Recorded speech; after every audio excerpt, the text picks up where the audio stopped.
Olá, paz seja convosco. Estamos em mais uma aula da nossa Escola de Crescimento e hoje nós vamos finalizar o estudo da Carta de Tiago. Nós vamos estudar o capítulo 5 e para isso eu já vou te aconselhar a pegar um papel, caneta, a sua Bíblia, para que a gente possa ter um momento muito enriquecedor, um momento em que Deus possa falar com você e você também possa aprender mais dele. A carta de Tiago é uma carta que contém muitas exortações, ensinamentos, orientações e também conselhos para a nossa vida cotidiana cristã. E quando nós vamos ler aqui, capítulo 5, nós vamos separar por alguns tópicos para que a gente tenha um momento mais esclarecedor dos assuntos que estão sendo abordados. Vamos ler lá então a partir do versículo 1 até o versículo 6, que vai falar sobre a advertência, ou seja, está chamando a atenção dos ricos opressores. Logo no primeiro versículo diz assim: ouçam agora vocês, ricos, chorem e lamentem-se, tendo em vista a miséria que lhes sobrevirá. A riqueza de vocês apodreceu e as traças corroeram as suas roupas. O ouro e a prata de vocês enferrujaram e a ferrugem deles testemunhará contra vocês, e como fogo lhes devorará a carne. Vocês acumularam bem nesses últimos dias.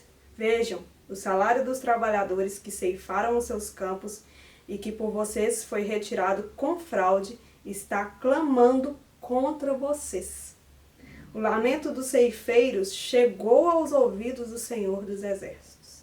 Vocês viveram luxuosamente na terra, desfrutando prazeres e fartaram-se de comida em dia de abate.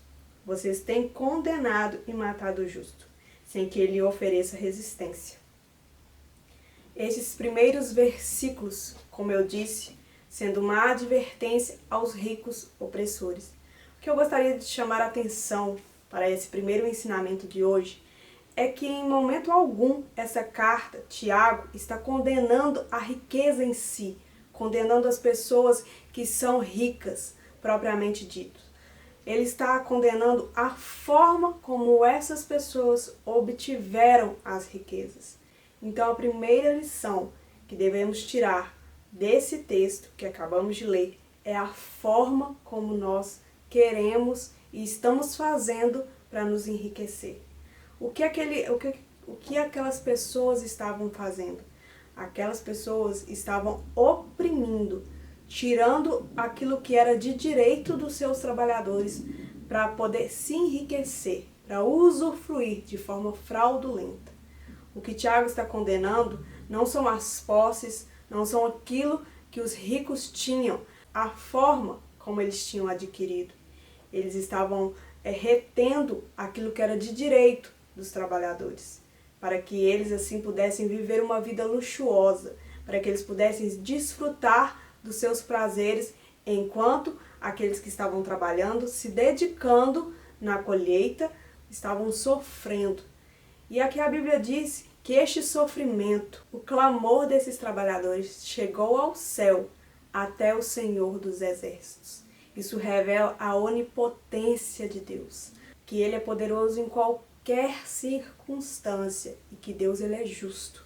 Então a injustiça que estava sendo cometida por aqueles ricos, oprimindo o povo, oprimindo os trabalhadores, tinha chegado até Deus. E Ele iria fazer justiça por aqueles trabalhadores. Homens que entregaram sua vida, o seu tempo, o seu trabalho e não foram recompensados por isso. Existe um princípio da riqueza que está baseado em 2 Cs: crescer e contribuir. Você não cresce para si mesmo. Você não cresce somente para que você usufrua dos seus bens e das suas posses, mas você cresce para poder contribuir na vida de outras pessoas. Quando Deus te dá algo, Ele espera que você compartilhe, que você seja generoso, que você abençoe a vida de outras pessoas. E não use isso de maneira egoísta, como o texto fala que aquelas pessoas estavam enriquecendo e fazendo isso, usando para o seu próprio bem apenas para viver uma vida de luxo, apenas para viver os seus próprios prazeres e esquecendo de abençoar aqueles que contribuíram para que eles alcançassem a riqueza. E aí vamos dar continuidade ao texto. Esse primeiro tópico que nós lemos do 1 ao 6, então é uma advertência aos ricos opressores, às pessoas que estavam oprimindo. Do 7 ao 11 é um ensinamento para aquelas pessoas que estavam sendo fraudadas, para que elas tivessem paciência em meio ao sofrimento. No versículo 7 diz assim: portanto, irmãos, sejam pacientes até a vinda do Senhor. Vejam como o agricultor aguarda que a terra produza a preciosa colheita e como espera com paciência até verem as chuvas de outono e da primavera. Sejam também pacientes e fortaleçam o coração, pois a vinda do Senhor está próxima. Irmãos, não se queixem uns dos outros, para que não sejam julgados. O juiz já está às portas. Irmãos, tenham os profetas que falaram em nome do Senhor como exemplo de paciência diante do sofrimento. Como vocês sabem, nós consideramos felizes aqueles que mostraram perseverança.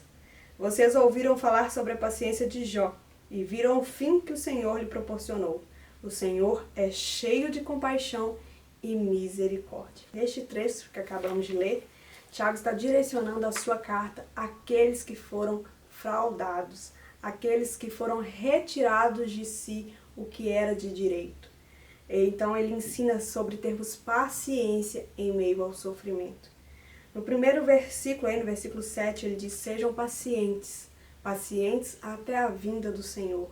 A vinda do Senhor deve ser todos os dias o objetivo da nossa expectativa. A nossa expectativa tem que ser colocada sempre na vinda do Senhor. Enquanto nós estivermos neste mundo, nós passaremos por tribulações, nós passaremos por provações, nós passaremos por injustiças e pelo sofrimento. Isso faz parte da nossa vida aqui na terra. O que não será parte da nossa vida quando Jesus vier nos buscar, quando chegará o dia do juízo. Neste dia do juízo, cada um receberá a sua sentença e poderá desfrutar daquilo que semeou. Aqui também no versículo 7 fala: vejam como o agricultor aguarda que a terra produza a preciosa colheita. Naquele tempo era algo muito comum. A agricultura era a principal fonte de renda. Então era um exemplo simples e fácil de entendimento. Quando o agricultor ele semeia, ele espera o tempo certo para a sua colheita. Ele sabe que não é somente hoje lançar a semente sobre a terra e amanhã colher frutos. Não, existem temporadas, existem estações, existe um processo entre o plantio e a colheita. Se ele está ali todos os dias investindo o seu tempo em dar o que é necessário para que aquela terra frutifique, para que aquela sua semente germine e dê frutos, ele também sabe que existe o tempo correto da colheita. E não adianta ter ansiedade, não adianta querer fazer isso de uma outra forma, é necessário esperar esse tempo, é necessário esperar, como aqui diz, pelas estações, pelas chuvas do outono e da primavera. Ele também encoraja para que essas pessoas que estão passando pelo sofrimento sejam pacientes e fortaleçam o seu coração, pois a vinda do Senhor está próxima. E ele dá um exemplo da vida de Jó, como Jó, mesmo em meio à injustiça, mesmo em meio ao sofrimento, perseverou, teve paciência e teve a sua sorte restaurada. Nós não devemos, em meio aos sofrimentos, murmurar, reclamar, fazer algo que possa vir contra nós mesmos. E é isso que aqui nesse texto diz. Para que nós tenhamos paciência, fortaleça o nosso coração e confie que Deus é um Deus justo, que Deus é um Deus que vai olhar pela nossa causa e vai restaurar a nossa sorte. No versículo 12, vai falar sobre a verdade, que, sobretudo, meus irmãos, não jurem nem pelo céu, nem pela terra, nem por qualquer outra coisa. Seja o sim de vocês sim e o não, não, para que não caiam em condenação. Era muito comum naquela época que as pessoas jurassem por alguma coisa, para que assim a palavra tivesse credibilidade. Mas o que Tiago estava ensinando aqui é que nós devemos ter firmeza naquilo que estamos falando. Nós não devemos em momento algum faltar com a verdade. para que todas as vezes que nós dissermos algo, seja sim, seja não, as pessoas possam confiar e não haja condenação sobre nós mesmos. O cristão, ele deve ter poder em suas palavras. Ele devem ter palavras de acordo com o seu comportamento. No versículo 13 em diante, nós vamos falar sobre a fé e a oração. O versículo 13 diz assim: entre vocês alguém que está sofrendo, que ele ore. Há alguém que se sente feliz, que ele cante louvores. Entre vocês há alguém que está doente, que ele mande chamar os presbíteros da igreja, para que estes orem sobre ele e o unjam com óleo em nome do Senhor.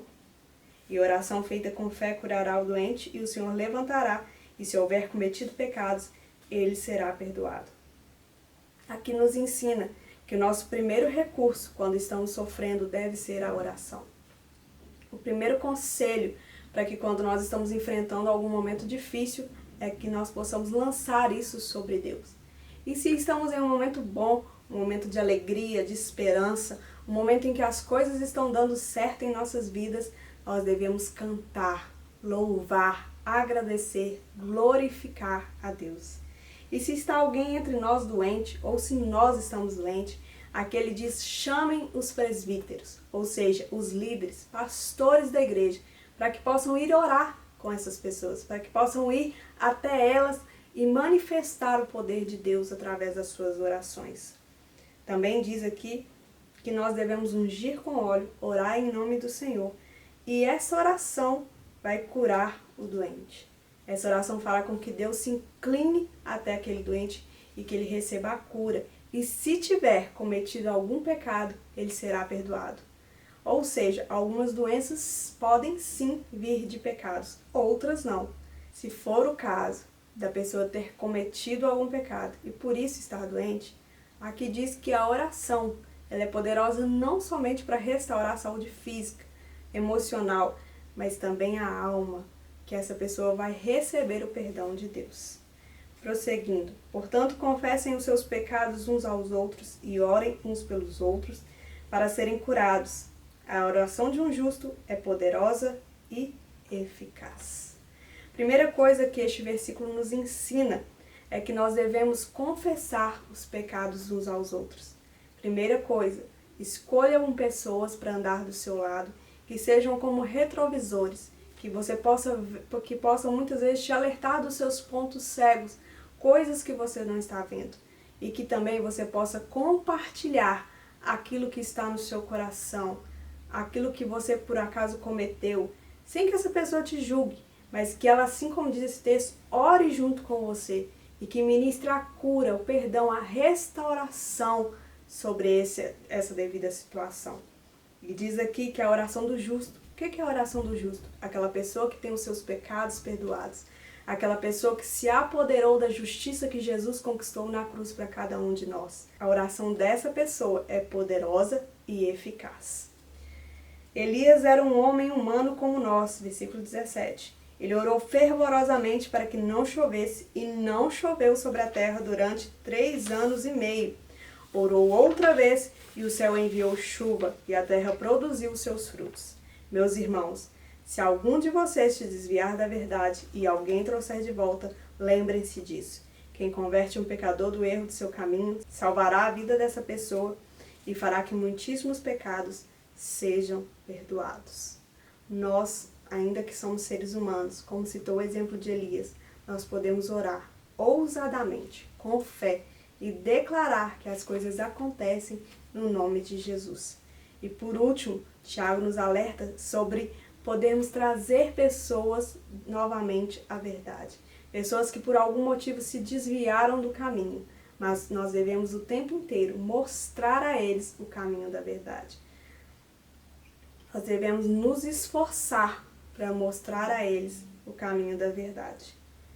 E assim, nós devemos nos alegrar com aquelas pessoas que voltam ao caminho do Senhor, pois além de estar salvando a vida dessa pessoa, está sendo coberto uma multidão de pecados. Além desse texto, nós temos algumas outras conexões. O que são conexões? A Bíblia explica a própria Bíblia. E quando nós lemos lá no início, a respeito da advertência aos ricos opressores, nós podemos nos lembrar das palavras de Jesus. No Evangelho de Mateus, ele diz: não acumulem para vocês tesouros na terra, onde a traça e a ferrugem destrói, e onde os ladrões arrombam e furtam. Mas acumulem para vocês tesouros no céu, onde a traça e a ferrugem não destrói, e os ladrões não arrombam nem furtam. Pois onde estiver o tesouro, aí está o seu coração. Então devemos sempre olhar para o nosso coração, a intenção do nosso coração, para que assim a gente faça uma avaliação daquilo que estamos adquirindo, se é de forma justa, se é de forma a abençoar outras pessoas ou apenas para o nosso prazer. Paulo, na carta ao Timóteo, vai dizer que a raiz de todos os males é o amor ao dinheiro. Não é o dinheiro em si, mas o amor ao dinheiro. Aquilo que, como Jesus diz, está em seu coração. E por último, eu queria deixar mais uma conexão, que é quando Davi, em um dos seus salmos, diz que enquanto ele encobria o seu pecado, os seus ossos, o seu corpo gemia. Nós devemos sempre confessar os nossos pecados. E quando necessário, chamar pessoas de confiança que estão ao nosso lado para nos apoiar e nos ajudar. Eu espero que você tenha aprendido neste dia, que Deus continue falando com você. Releia os versículos, pegue essas conexões e deixe que Deus fale ao seu coração e trate com você as suas necessidades e você possa ter um grande ganho e aprendizado para a sua vida. Que Deus te abençoe.